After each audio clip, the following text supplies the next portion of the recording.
Olá, meus queridos alunos, sejam muito bem-vindos à nossa aula de língua portuguesa. Eu sou a professora Vanessa Mafra. Vamos verificar o nosso conteúdo? Aula de número 13, objeto de conhecimento.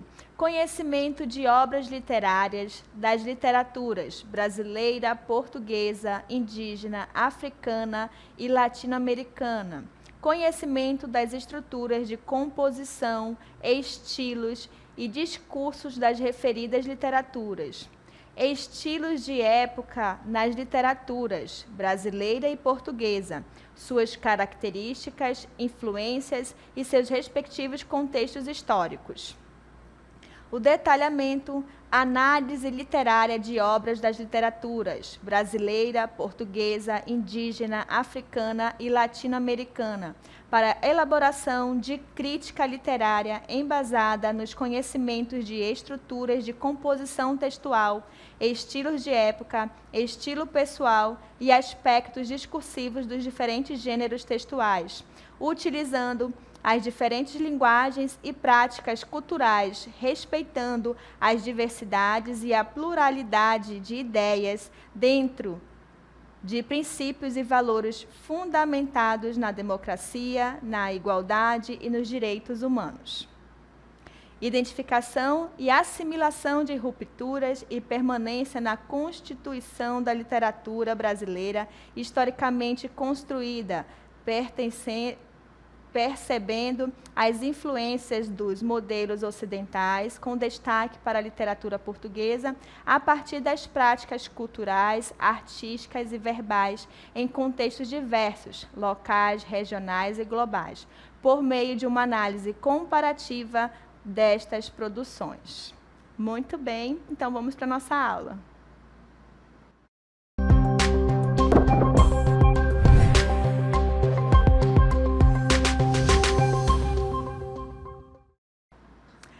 Muito bem, nossa aula de literatura. Vamos começar relembrando as fases do modernismo, tá? Então, vou falar aqui a primeira fase, também conhecida como geração de 20. Essa fase é uma fase heróica, busca pela identidade nacional, né? Então, ali a gente está construindo, tá bom?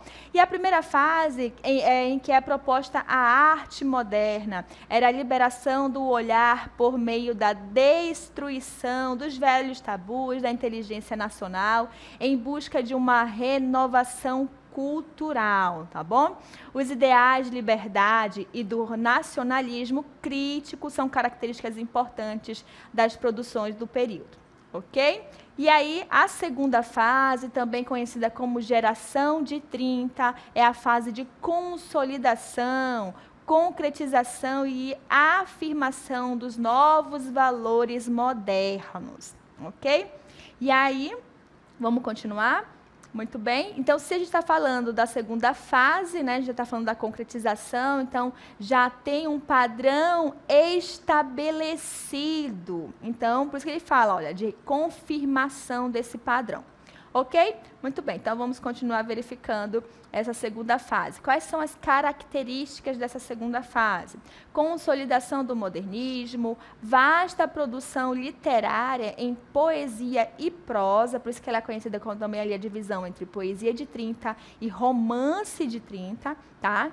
Valorização do regionalismo e da linguagem popular, porque já está se consolidando. Então, como eles querem uma identidade, lógico que ia ter a questão do regionalismo, uma linguagem popular, que é aquela que a gente está usando ali no nosso dia a dia.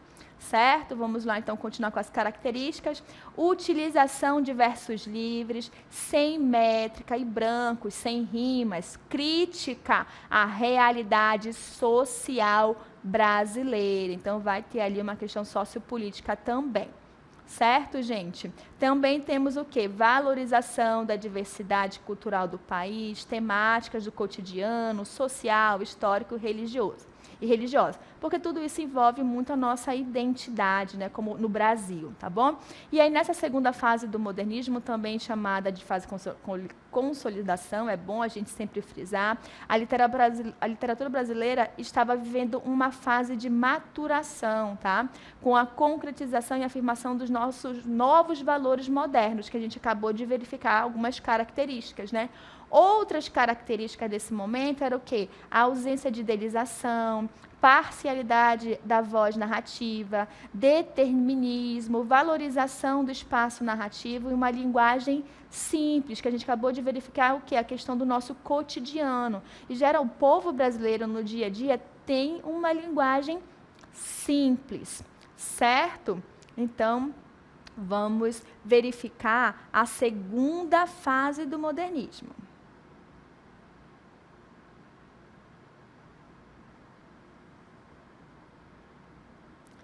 Muito bem, segunda fase do modernismo, falando sobre a prosa, né? Os escritores dessa geração estavam preocupados em denunciar as desigualdades e injustiças sociais aqui no nosso país, né? Sobretudo nas regiões do Nordeste. Assim, eles criaram uma literatura ficcional crítica e revolucionária, cujo tema era o rural, tá bom? O agrário. Por isso que lá no Romance de 30 teve como marco inicial a publicação do romance A Bagaceira, do escritor José Américo de Almeida. Então vamos conhecer esse escritor, tá? Daqui a pouco a gente vai conhecer. Eu quero destacar aqui, antes de falar um pouco desse escritor, que a gente vai ver um pouco da obra dele, além de José Américo de Almeida, também tinha José Lins do Rego, Raquel de Queiroz, Graciliano Ramos, Érico Veríssimo e Jorge Amado. São aqui alguns escritores que se destacaram, tá bom, na prosa, na segunda fase do modernismo, certo? Então agora vamos conhecer um pouco de José Américo de Almeida. José Américo de Almeida. José Américo de Almeida nasceu em Areia, Paraíba, em 10 de janeiro de 1887. Era filho de Inácio Augusto de Almeida e de Josefa Leopoldina Leal de Almeida. Faleceu na cidade de João Pessoa em 10 de março de 1980. Biografia José Américo de Almeida. Academia Brasileira de Letras. Muito bem, então agora que a gente já apresentou quem é José Américo, né, vamos dar continuidade à nossa aula e verificar aqui um trecho, tá, da obra dele. Olha, vejam só. Nesse tempo, fazia gosto o sertão. Todo mundo contava vantagem. Conhecia algum repiquete. Em 51, 53, 60, 69, 70... mas fervilhava de gado. Só este seu criado tinha mais de 100 vacas de ponta serrada e muito boi erado. Miunça nem se falava, e era um fazendeiro chué. Quando havia morrinha, era que se contava algum prejuízo. O sertão, livrando a seca, não tem merma. A cabo disso, essa é que foi a seca grande. De primeiro, o rebetão era por fora. Esse aí fui eu, porque a gente também seca por dentro. Seca, fica tudo mirrado. O espírito, a coragem. Só tem é que as lágrimas não secam. Aperteou o estudante. Então, vejam aí que nessa narrativa está falando do sofrimento da seca, certo? Então, a narrativa aí, ela está envolto à questão da seca, um fenômeno constante na vida dos sertanejos, tá? O título desse romance vem do local em que se juntavam no engenho, né? Os bagaços da cana. Então, por isso que o nome do livro recebeu esse nome, por causa do bagaço da cana, tá? E metaforicamente, quase trava aqui a língua da professora, né? Também pode remeter ao povo miserável que se juntava ali naquele local, né? Bagaços, pessoas que estavam bem sofridas, tá bom? Então, vejam ali que a gente ali está trazendo o quê? O regionalismo, parte da nossa cultura, falando do povo, exatamente a pegada, o objetivo que essa segunda fase estava propondo, certo? Vamos conhecer mais um autor? José Lins do Rego. José Lins do Rego Cavalcante foi romancista e jornalista. Nasceu no Engenho Corredor, Pilar, Paraíba, em 3 de junho de 1901 e faleceu no Rio de Janeiro, em 12 de setembro de 1957. Filho de João do Rego Cavalcante e de Amélia Lins Cavalcante, fez os primeiros estudos no Colégio de Itabaiana, na Paraíba, no Instituto Nossa Senhora do Carmo e no Colégio Diocesano Pio X de João Pessoa. Depois estudou no Colégio Carneiro Leão e Oswaldo Cruz, no Recife. Desde então, revelaram-se seus pendores literários. Biografia: José Lins do Rego, Academia Brasileira de Letras. Muito bem, então a gente conheceu mais um escritor que se destacou na segunda fase do modernismo. Vamos conhecer um pedaço da obra dele? Vejam só. Estavam na limpa do partido da várzea, o eito bem pertinho do engenho. Da calçada da casa grande, viam-se no meio do canavial aquelas cabeças de chapéu de palha velho, subindo e descendo no ritmo do manejo da enxada. Uns 80 homens comandados pelo feitor José Felizmino, de cacete na mão, reparando no serviço deles. Deixa de conversa, gente, gritava seu Zé Felizmino. Botava para adiante o serviço. Com um pouquinho do coronel está aqui gritando. Manuel Riachão puxava o eito na frente, como uma baliza. Era o mais ligeiro, sempre na dianteira, deixando na bagagem os companheiros. O moleque Zé Passarinho remanchando o último do eito. Não havia grito que animasse aquela preguiça alcoolizada. Também ganhava 2 cruzados, davam-lhe a mesma diária das mulheres na apanha do algodão. Tira a teia da canela, moleque safado. O diabo não anda. Vejam só, certo? Como ele está falando ali da questão do trabalho no engenho, né? Do menino do engenho. Então, ele está falando como é que funcionava.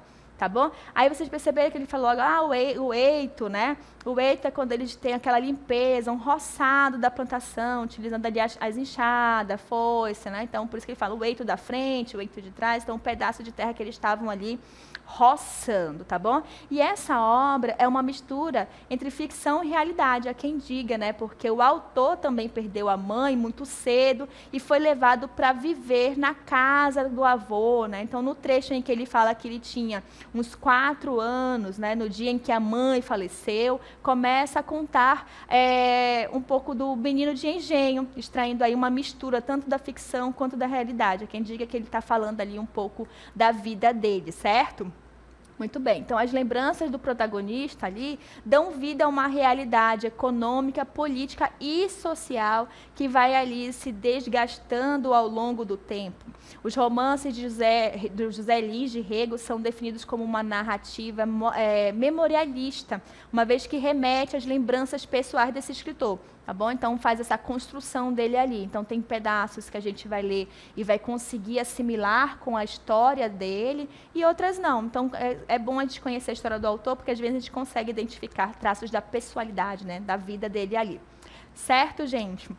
Então, vamos lá continuar. Agora, nós vamos falar sobre a segunda fase do modernismo, porém, agora é a poesia. Vejam aí quem se destaca, né? Então, na poesia de 30, ela representa uma grande abrangência da temática, como quais?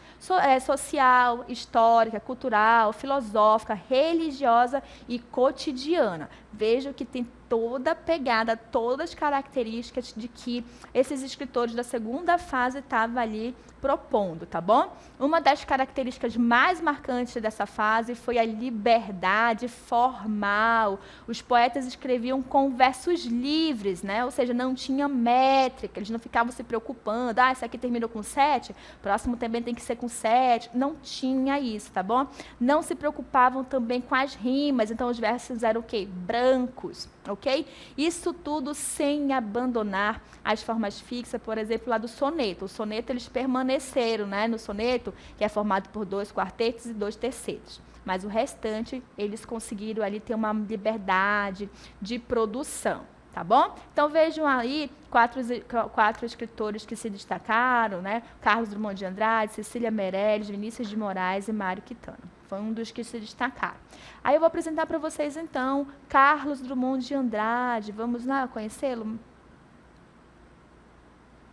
Carlos Drummond de Andrade. Carlos Drummond de Andrade nasceu em 31 de outubro de 1902, em Itabira, no estado de Minas Gerais. O poeta, que faleceu em 17 de agosto de 1987 no Rio de Janeiro, fez parte da segunda geração do modernismo brasileiro.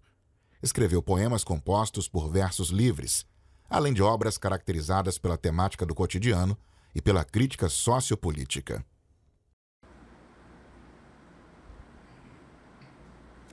Muito bem, então veja aí como ele escreveu bastante, principalmente no sociopolítica, né, o cotidiano. Então vocês conseguem perceber que fala muito sobre o cotidiano, a questão sociopolítica. Não tem como não falar da questão sociopolítica pelo tudo que o Brasil estava vivendo, né, gente?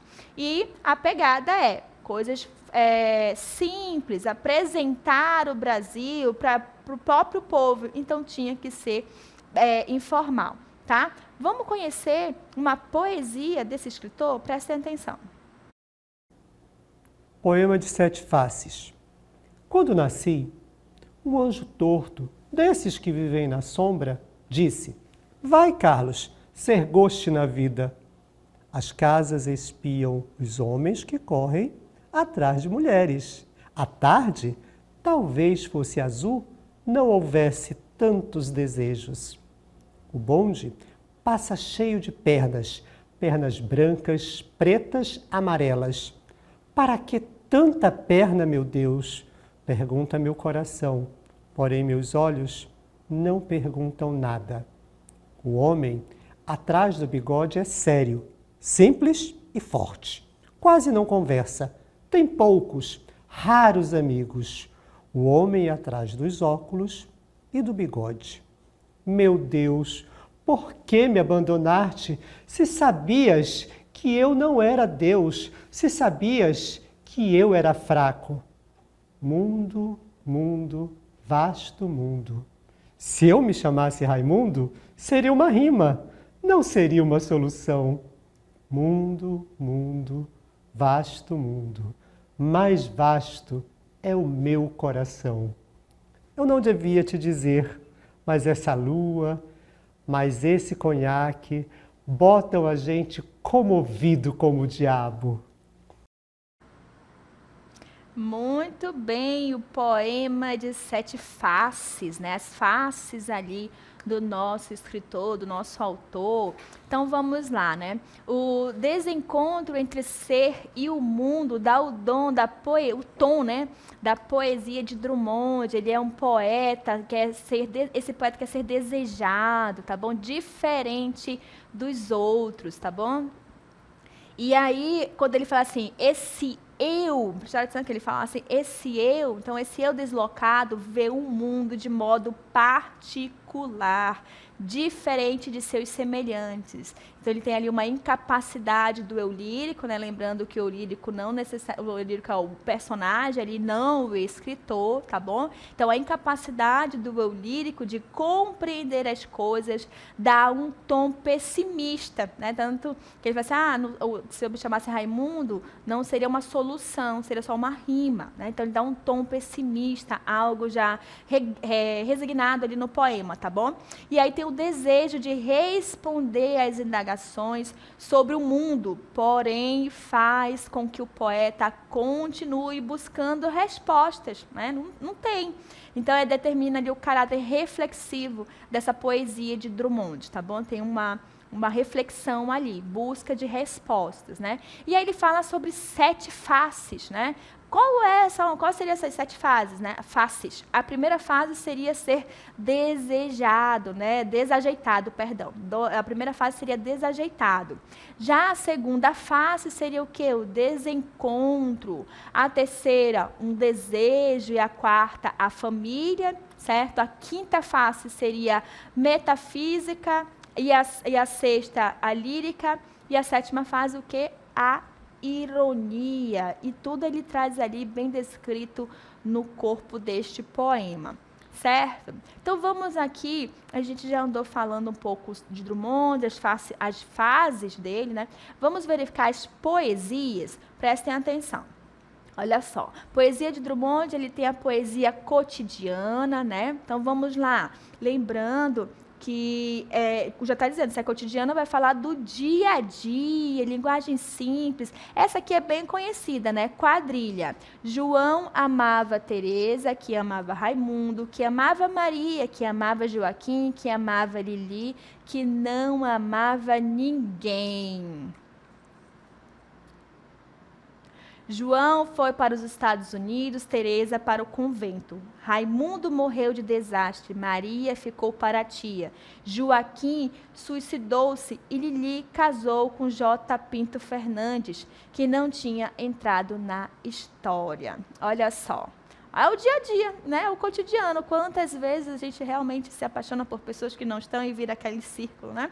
Então, muito bem. Então, vejo que é uma poesia do cotidiano. Essa poesia é marcada por poemas que revelam as influências das primeiras experiências modernistas, tá bom? Repletas de humor e ironia. Nessa fase, o poeta preocupou-se em retratar momentos do cotidiano, enfatizando acontecimentos banais, fatos corriqueiros e sentimentos. Não, porque é banal ali, né? Ele está falando do dia a dia, tão comum e gostando, e aí a outra lá que não gostava de ninguém já arranjou outra pessoa, e cada um foi viver a sua vida.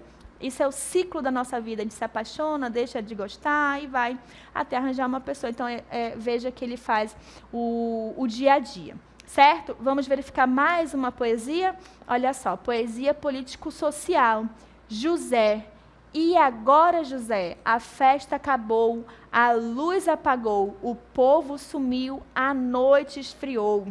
E agora, José, e agora você que é sem nome, que zomba dos outros, você que faz versos, que ama, protesta? E agora, José? Então, vejam aí que ele indaga, e agora, José, o que fazer, né?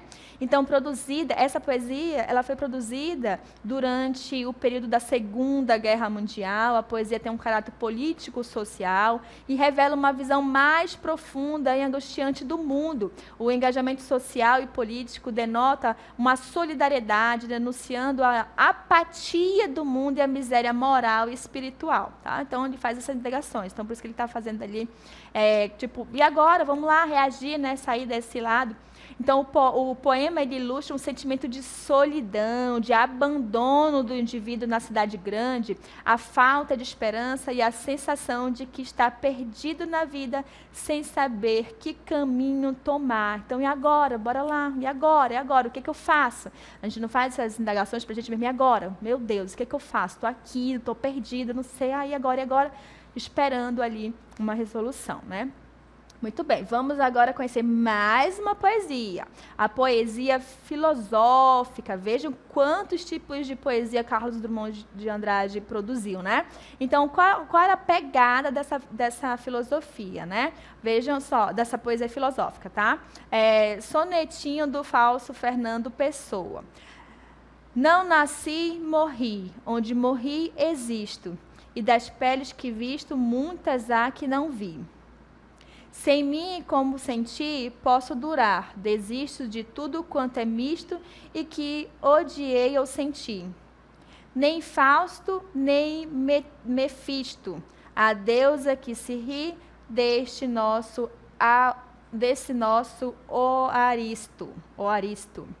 Eis-me a dizer, assisto além nenhum aqui, mas não sou eu nem isto. Muito bem, então vejo aí, né, que durante essa poesia, né, durante a década de 1950, 1960, os primeiros conflitos históricos havia passado e Drummond se voltava então para assuntos mais filosóficos, né, e metafísicos. Então esse período ficou conhecido também como a fase do não, na qual tinha um pessimismo, né, e um desencanto diante de problemas políticos sociais. São bastante presente nessa poesia dele. O poeta também, o poeta já não apresenta um engajamento social e se refere a uma abordagem de temas como a vida, a morte, o amor e a passagem de tempo, tá bom? Então essa é a pegada aí na poesia. Vamos falar da quarta e último tipo de poesia que ele apresentou? Vejam só, a poesia memorialista. Vamos lá verificar, conhecer um pouco, né? Ver um exemplo dela. As poesias de Drummond. Poesia memorialista. Pedra natal. Itabira, pedra luzente, candeia seca. Pedra empinada, sono em decúbito. Pedra pontuda, tempo e desgaste. Pedra falante, sem confidência. Pedra pesante, paina de ferro. Por toda a vida viva vivida. Pedra, mais nada. Muito bem, né? Então, olha só, na última fase da poesia do Carlos Drummond de Andrade, as temáticas que permaneciam ali, que imperavam toda essa poesia, era o quê? Com o tempo, a velhice e a infância, são mais uma vez abordados, tá bom? Contudo, agora de maneira profunda, tá? Questões relacionadas ao existencialismo e aos dilemas sociais ainda se mantêm como pauta. Já a ironia e o humor são outros aspectos a serem resgatados na poesia, tá bom? E, por fim, o tema central da fase final drummondiana é o saudosismo à infância do autor em sua terra natal, que é o interior de Minas, né? Que ele era o quê? Mineiro, certo, gente? Então vejam só que a gente trabalhou grandes escritores aqui da segunda fase do modernismo. A gente viu que essa segunda fase é uma fase de muita produção, tanto de prosa quanto de poesia, certo? Vimos aí que Carlos Drummond de Andrade com várias poesias, tá bom? Então, foquem aí e vejam que eles trouxeram o quê? Coisas do cotidiano, tá bom? Fala sobre saudade, não tem como não falar sobre a questão sociopolítica, trazer a crítica, falando sobre o que o povo sofre, então eles trazem bastante o lado do regionalismo, principalmente lá do Nordeste, né? Então, é uma forma de se aproximar do seu público, se aproximar do público brasileiro, porque era isso que eles queriam, trazer uma literatura com a cara do Brasil. E como apresentar isso?